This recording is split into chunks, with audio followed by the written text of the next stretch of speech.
yonder sky that has wept tears of compassion upon my people for centuries untold, and which to us appears changeless and eternal, may change. Today is fair. Tomorrow, it may be overcast with clouds.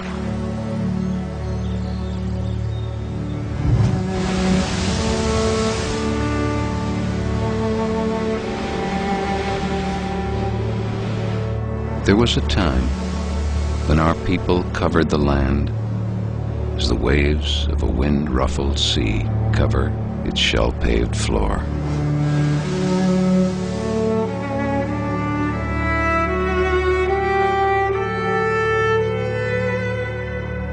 But that time long since passed away with the greatness of tribes that are now but a mournful memory.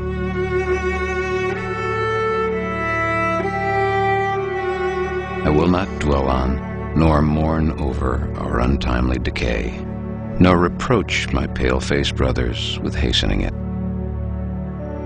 as we too may have been somewhat to blame. We are two distinct races with separate origins and separate destinies. There is little in common between us. Your religion was written upon tablets of stone by the iron finger of your God, so that you could not forget. The red man could never comprehend or remember it. Our religion is the traditions of our ancestors.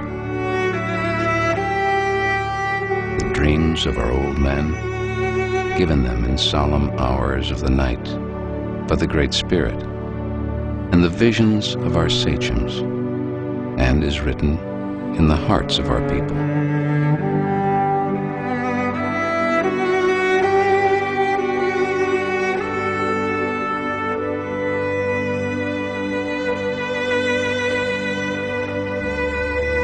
To us, the ashes of our ancestors are sacred, and their resting place is hallowed ground. You wander far from the graves of your ancestors, and seemingly without regret. Your dead cease to love you and the land of their nativity as soon as they pass the portals of the tomb and wander away beyond the stars. They are soon forgotten and never return. Our dead never forget this beautiful world that gave them being. They still love its verdant valleys, its murmuring rivers, its magnificent mountains, sequestered vales, and verdant-lined lakes and bays, and ever yearn in tender, fond affection over the lonely-hearted living, and often return from the happy hunting ground to visit, guide, console, and comfort them.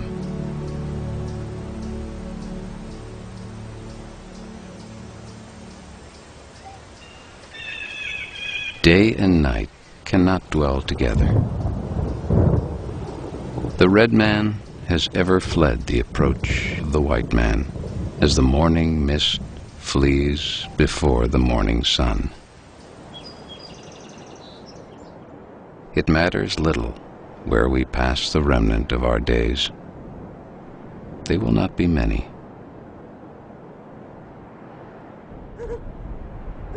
The Indian's night promises to be dark. Not a single star of hope hovers above his horizon. Sad-voiced winds moan in the distance. Grim fate seems to be on the red man's trail.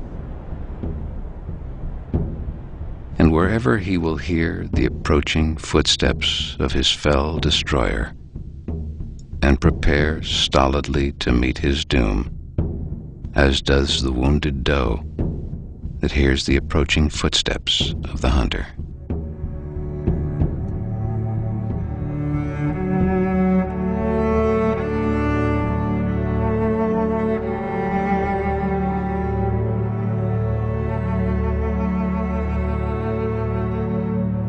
more moons, a few more winters, and not one of the descendants of the mighty hosts that once moved over this broad land or lived in happy homes protected by the Great Spirit will remain to mourn over the graves of a people once more powerful and hopeful than yours.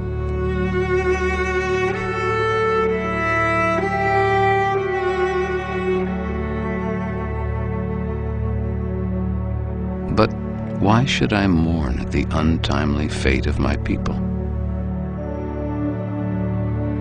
Tribe follows tribe, and nation follows nation,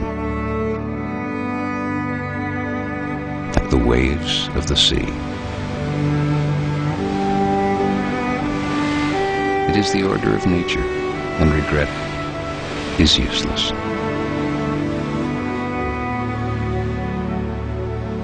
Your time of decay may be distant, but it will surely come.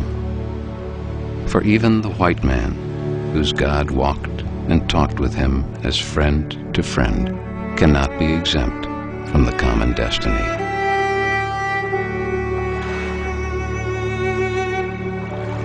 We may be brothers after all. We will see.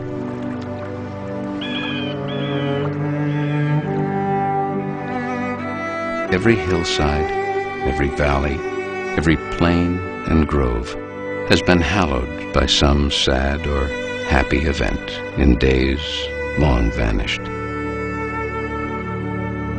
Even the rocks, which seem to be dumb and dead as they swelter in the sun along the silent shore, thrill with the memories of stirring events connected with the lives of my people.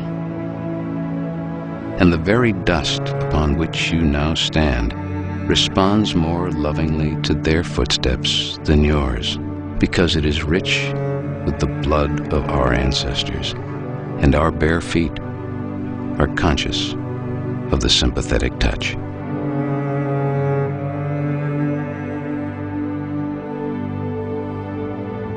And when the last red man shall have perished, and the memory of my tribe shall have become a myth among the white men,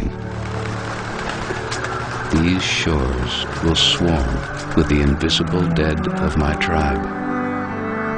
And when your children's children think themselves alone in the field, the store, the shop, upon the highway, or in the silence of the pathless woods, they will not be alone. In all the earth, there is no place dedicated to solitude. At night, when the streets of your cities and villages are silent, and you think them deserted, they will throng with the returning hosts that once filled them and still love this beautiful land.